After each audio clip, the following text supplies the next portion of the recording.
Hop Sing's about to serve us a big old heaping helping of ag lunch alongside a chicken fried steak, some jalapeno gravy, plenty of Nanny's yeast rolls, and a cold cucumber salad. Glass of iced tea. Soda water is there in the number 2 wash tub on ice, and there is always a pot of coffee on Granny Marble's old wood stove. So join us and partake of as much or as little as you have time for today. We always have time for ag weather. And neighbor, did you know we have 14 affiliate stations? And we like to use some of the affiliate station weather to spotlight the weather across Texas and let you know how much country down on the farm covers. Did you know the country giant KLGD in Abilene covers an area all the way back up toward Aspermont and all the way back down toward Bayard? So let's go up to Aspermont and get their weather right there on the edge of the Cap Rock. Today, sunny, 89 the high, 61 the low, and tomorrow, Friday, they're going to have a high of 97 and a low of 64. Let's drop down to San Angelo right quick and talk about the weather in KMLS and KPEP country. That's 95.5 and 106.5. Their transmitters are in Wall, I believe, but they cover that San Angelo area and do a fine job. That area is looking for a sunny high today of 89, a low of 61, and Friday the 25th, a sunny day, warmer, 97 the high and 64 the low. Neighbor, let's drop down to Mason, where we've got KHLB, Lone Star 102.5. And, folks, I'd like to get down on the farm on there during the noon hour. So if you know those good folks, they air us in the morning at 5:15. I think they ought to air us 4 times a day if I had my way. But tell the folks there at KHLB that you want down on the farm during the noon hour. Today, mostly sunny, a passing cloud, 87 the high, 58 the low. Sure enough sunny on Friday the 25th, 94 the high, 63 the low. Now, neighbor, let's track down to Giddings, where we've got KGID, 96.3. Today, mostly sunny, a passing cloud, 84 the high, 58 the low. On Friday the 25th, sunny, 91 the high and 62 the low. And now let's track all the way down to Jourdanton in KSAQ country, mostly sunny, 82 the high, 63 the low. Friday, sunny and 86 with a 64 low Saturday morning. And finally, neighbor, let's end up in Corpus Christi, where we've got 97.5 Real Country, KFTX. Sunny today, 87 the high, 63 the low. Sunny on Friday, 90 the high and 66 the low. Neighbor, we've tracked from Aspermont, Texas, down to Corpus Christi, Texas, and several points in between because it's all down on the farm country. Neighbor, right now, let's take a look at the commodities of ag interest. And I remind you, and I do this each day, don't use these to make a trade. Consult your broker if you need to do that. December corn, 363 3/4, down 4 3/4. November beans, 9.99 1/2 by the bushel, down 15. Bean meals by the ton, 338.80, down 5.80. December Kansas City hard red winter wheat by the bushel, down 2 1/2 at 481 3/4. December number 2 cotton down 29 at 64.97. December live cattle up 25 at 111.45. November feeder cattle up 30 at 141.95. Lean hogs December contract down 97 1/2 at 63.40. Your December U.S. dollar index up 167 points at 94.61. And November West Texas Intermediate crudes down 8 at 39.85. Neighbor, there's your commodities of ag interest. Neighbor, now it's time for today's edition of News and Views. Kerry Martin from the Texas Farm Bureau Radio Network is at the mic. Kerry, what's our topic? No new funding for the Commodity Credit Corporation. I'm Kerry Martin with Focus on Agriculture on the Texas Farm Bureau Radio Network. The House of Representatives passed a continuing resolution to keep the government funded yesterday, but it did not contain new funding for the Commodity Credit Corporation. The CCC is the funding mechanism that USDA uses to make ARC, PLC, and conservation payments. It will get replenished sometime in November, early December, and that means that all of these payments, potentially, most of them, would be delayed for 5 weeks, 6 weeks, 7 weeks, whatever it is, and that's just simply not fair. That's Texas Congressman Mike Conaway, who is also the ranking member of the House Agriculture Committee. These are the bankable items that the Farm Bill provides year in and year out. This allows the cash flow planning, the banking, lending, all those kind of things are predicated on these payments coming out in October.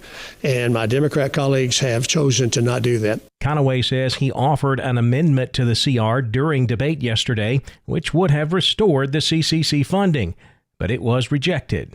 doing it this year in front of an election month where all of these, the few Democrat members who represent rural America are going to have to go home and explain to their producers why the check's not in the mail the way they're expecting it. And all I can say is just I can't explain why. I can say how. My conjecture is that they're wanting to punish rural America because rural America generally supports President Trump. Democrats have expressed concern over the way the CCC has been used by USDA recently. The Trump administration's market facilitation program, which paid farmers for Chinese trade disruptions, was paid from the CCC. It's also being used for the coronavirus food assistance program payments to farmers and ranchers. Where has the Pioneer Audio Tour taken me today? I'm in Princeton, Illinois, at a field they call the Soybean Disease Nursery. Researchers here are actually encouraging the growth of diseases, like sudden death syndrome. That's because it's not enough to study a disease as it occurs naturally. There might be some years where conditions aren't right. So, in this nursery and about 24 more across the country, Pioneer scientists induce disease. Here, that means making sure the ground is saturated. You can probably hear the irrigation system. Pioneer breeders and agronomists share data from this field to learn what varieties show greater resistance to disease. Because to achieve yield, you have to protect yield. The Disease Nursery in Princeton. Another thing that makes Pioneer, Pioneer. You'll hear more from me later. For now, let your local Pioneer sales representative hear from you. You're listening to Focus on Agriculture. I'm Kerry Martin on the Texas Farm Bureau Radio Network. Neighbor, as promised, Hop Sing is ringing that lunch bell. He's ready to serve us chicken fried steak, jalapeno gravy, plenty of Nanny's yeast rolls, and a cold cucumber salad, glass of iced tea, soda water, cup of coffee, whichever you prefer. We just prefer you visit with Carl Herman and I while we talk about the results of the sale in Caldwell yesterday. Carl, how did it go? You know, the numbers were good considering it rained all day Tuesday. We tagged right out to 700 head on a steady calf market, slightly lower cow market for 75 consigners and 42 buyers. We had over 100 cows and bulls yesterday. Slaughter cows 30 to 60, slaughter bulls 60 to 88, stocker cows 575 to 10 and a quarter, and the pairs 1125 to 1300. On the calf side, steers 2 to 3 weight steers 130 to 140, 3 to 4 weights 143 to 177, 4 to 5 weights 140 to 170, 5 to 6 weights 130 to 158, the 6 to 7 weight steers 125 to 133, and the 7 to 8 weights brought 120 to 130. On the heifers, 2 to 3 weight heifers 135 to 145, 3 to 4 weight heifers 126 to 142, 4 to 5 weights brought 126 to 145, 5 to 6 weights 120 to 144, 6 to 7 weight heifers 110 to 130, and the big heifers 7 to 8 weight heifers 95 to 157. So overall had a good day, had some really good cattle yesterday, and looking forward to next week. Well, tell everybody how to get a hold of you if they've got something to bring you. All righty. My number is 979-820-5349. Call the barn at 567-4119. Or for the Giddings and surrounding area, call Max Ebner at 540-8676. We appreciate you. Thank you so much. Yes, sir. Thank you. Bye-bye. Where has the Pioneer Audio Tour taken me today? I'm in Cottington County, South Dakota. I'm walking with Pioneer farmer Greg Willis. I'm here because Greg is dealing with some sort of fungal disease in his cornfield, and I'm going to identify it. I'm not a farmer, and I don't have a degree in agronomy, but I do have the Pioneer Seeds app and the Threat ID feature that comes with it. This is a new tool from Pioneer. All you have to do is take a photo of your crop. The image recognition technology will do the rest, and it puts the expertise of Pioneer agronomists in the palm of your hand. Gonna take a pic here, and the results are in. Gray leaf spot. Hopefully that means something to you, Greg, because it's way beyond my pay scale. The Pioneer Seeds app. Another thing that makes Pioneer, Pioneer. You'll hear more from me later. For now, let your local Pioneer sales representative hear from you. Neighbor, I hear cattle in the alleyway, and I bet you, yep, it's coming from Karnes County. Karnes County Livestock down in Kennedy, they sell every Thursday. We spoke with Chris Carter late last night. Chris, we always thank the folks that do business with us, don't we? You betcha, Larry. We do want to thank all of you for your consignments. Last week, we saw some great numbers in sales and the market. We ended up with 1,079 head of cattle. The market was stronger on the feeders, but a touch softer on the packers. Walk the pens with us. Number 1 steers, 2 to 3 weight, $149 to $2. 3 and 4s, $147 to $191. 4 and 5 weights, $138 to $171. 5 and 6s, $127 to $148. 6 and 7s, $123 to $140. And the 7 and 8 weights, $1.18 to $1.38. On the heifers, 2 to 3 weight, $127 to $161. 3 and 4s, $135 to $161. 4 and 5 weights, $127 up to $162. 5 and 6s, $120 to $160. 6 and 7s, $117 to $140. And the 7 and 8 weights, $1.02 to $1.25. On the Packer bulls, we had 7 total. High yielding was 78 up to 80. Medium 70 to 74. 151 Packer cows. High yielding 57 to 62. Medium 45 to 50. And the low end 28 to 34. We had 6 bred cows. The better end brought from 830 to 950. The plainer ones 7 to 800. 7 pair. The better end 1250 to 1330, and the plainer ones 975 to 11 and a quarter. What you got under the barn for this week? Well, at the present time, we've got 390 head checked in, and we're looking for about 550 come sale time. We've got 25 Packer cows and bulls, 15 to be palpated, 1 pair, and the rest are yearling. Tell everybody how to contact you, Chris. If you've got any questions or in need of any of our services, please call Wayne and Rouse at 361-542-0810 or myself at 210-286-5345. Ranch rodeos are always good fun, and right now on the line is Andra Wiesen with Family Ranch Rodeo Fest, set for October the 3rd in Comfort. Hi, Andra. Larry, good to be here. We'd like to invite folks out to the Youth Ag and Equestrian Center for our ranch rodeo. We'll also have mutton busting, goat roping, live music, and an auction. And I hear there are some awesome firearms in the auction. Andra, tell us how to get more information. Larry, that's easy. Just go to our website, ranchrodeo.org. Neighbor, now it's time to head up into the Texas Hill Country. I'm going to take my cowboys with me. They're finished eating. We're going to put them to work on one of those hill country ranches, courtesy of Wayne Geiswhite, Gillespie Livestock. Wayne, you had a cattle sale. How'd it go? Well, we ended up with 1,020 head, Larry. Market was a little bit softer all day long. Cows probably 1 to 3 cheaper. Had a few real good cows bring 60 to 65 or 6 cents. Looks like calf market is probably 1 to 3 cheaper too. It was, just didn't have the activity. It's kind of slow. And anything, Larry, that didn't have quality just really got hammered.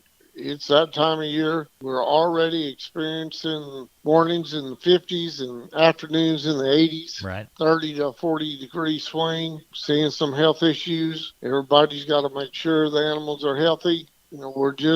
It's already October, basically, is what's happening and with the market. And it's only September. Mm-hmm. But maybe we'll get our cattle in condition earlier, but right now it's a pretty tough deal. We still had some, the good 7-weight steers bring 125 to 130, 1 or 2, good 6 weights up to 135, 6 or 7. Look like, 5 weights up to 160, a few of them and not many. Some with a little condition, 4 weights up close to 175 or 80 on the steers. And the heifers, they're probably 1 to 3 cheaper too. The top 4-weight heifers bring up to, around 140 something.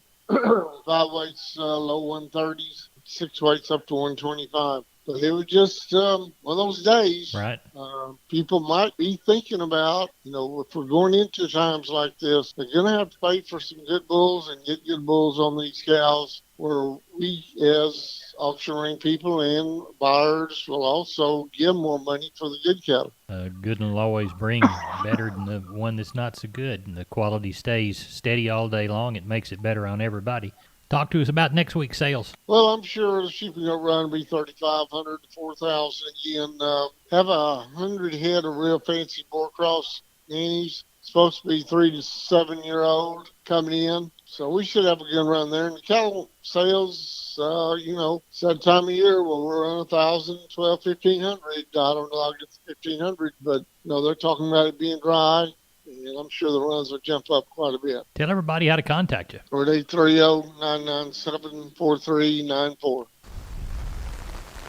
Continuing on our audio tour of Pioneer product development, today I'm at the Napoleon Soybean Research Center in Northwest Ohio. There are 4 large structures, and of course the field around it. I'm in the field now, under an umbrella. I don't mind getting wet, but we've got recording equipment to worry about. Weather, soil conditions, diseases, pests, every location is different. Which is exactly why Pioneer built this center and almost 50 like it all over the country. In fact, Pioneer has the most extensive soybean breeding and testing program in the industry. This allows Pioneer to develop varieties for just about every local condition. The Soybean Research Center in Napoleon. Another place that makes Pioneer, Pioneer. You'll hear more from me later. For now, let your local Pioneer sales representative hear from you. Neighbor, you know the old phrase, Old Home Week? I know some of you will recognize it. When you hear my head cowboy Eddie Arnold calling the cattle back off the river bottom up to the pens, it's time to talk to Cousin Brian Linsman from Old Home Seguin, Texas, where Claire and I used to farm. Cousin Brian, how'd the sale go? Sale was good, Larry. The quality wasn't quite there like it's been the last couple of weeks, but I mean, there's lots of demand for these light cattle. The big cattle are moving out good. I mean, it's a good situation. Let's walk the pens. Hey, right here on the 2 to 3 weight steers, they brought from $1.30 to $1.88. 3 to 400 pounders, $1.38 to $1.93. 4 to 5s, $1.25 to $1.85. The 5 to 6 weight steers, $1.15 to $1.58. The 6 to 7s, $1.08 to $1.30. On the heifer end, the 2 to 3 weights, $1.26 to $1.53. The 3 to 4s, $1.29 to $1.60. 4 to 5s, $1.20 to $1.68. And the 5 to 6 weights, $1.15 to $1.33. On the cow end, the Packer cows and bulls, going into fall, it's nice to see that we still got demand and we're not having to give them away. But the cows, the utility commercial, they brought from 55 to 77, and the cutters from 40 to 55. And then on the good high yielding bulls, they brought from 85 to 96 cents. We didn't have much on pairs. We had that little string of Charolais cows, and they brought from 900 to 1150 on the pairs, and on the palpated end from 700 to 925. Good. So, like I said, wasn't a bad day. How about sheep and goats? Sheep and goat market, it was a little bit softer, kind of like we figured with all that rain towards Houston. We had 2 of the players out, so on those nannies, they brought from 160 to 265. The good kids brought from 260 to $3. Had some them weathers, they brought up to 235. Dorper in the ewes 110 to 160, and those good lambs from $2 to 240. So a little bit softer, but still selling good. What do you know for next week? Just kind of a wait and see deal. I mean, it's not many phone calls. Everybody got a little bit of grass now, so yeah. I think it's just going to kind of be steady runs all the way till the end of the year. Tell everybody how to contact you, Brian. Hey, Larry, I got one thing to say. Yes. Right now, we have a large animal vet, Dr. Garrett Montgomery. He moved in next door to us. So, okay. I mean, if you got large animals, I mean, that's what he specializes in. And so the cows, the sheep, and goats, I mean, we got him right next door. So if you need a little help, give him a call. And you can give us a call at 830-305-0652 or reach us at the company at 830-379-9955. You know, neighbor Wayne Geiswhite and I were talking about putting good bulls on your cattle. That really improves the quality of the livestock that you've got to sell, and it's easy today to get a good bull. One of the other things you can do is taking care of herd health. Get more pounds on them. The most pounds you can get, that also gives you more to sell. And one of the things you can do to make that happen is worming. And you don't need to be worming your cattle like your granddaddy used to do it. We're talking about that on today's edition of the Texas Vet Report, and our friend Dr. Bob is going to talk to us. Bob? I'm Dr. Bob Judd, and years ago, the deworming medications were new and very effective, but not so today, as lots of resistance has developed and no new deworming compounds have been discovered. Consequently, you can't just give the dewormer and assume it is effective at killing the parasites. To determine the effectiveness of your deworming medication, a fecal egg count reduction test is recommended. Dr. D.L. Stepp with Boehringer indicates at Bovine Veterinarian that this is the best method to determine if the deworming products are effective. The timing of the test after deworming depends on the dewormer used, but in general, fecal samples would be taken directly out of the cow, not off the ground, and a fecal egg per gram count would be performed before and after deworming on about 20 cows. When collecting samples, be sure and collect samples from the same age and management group of cattle, as the parasite load can vary.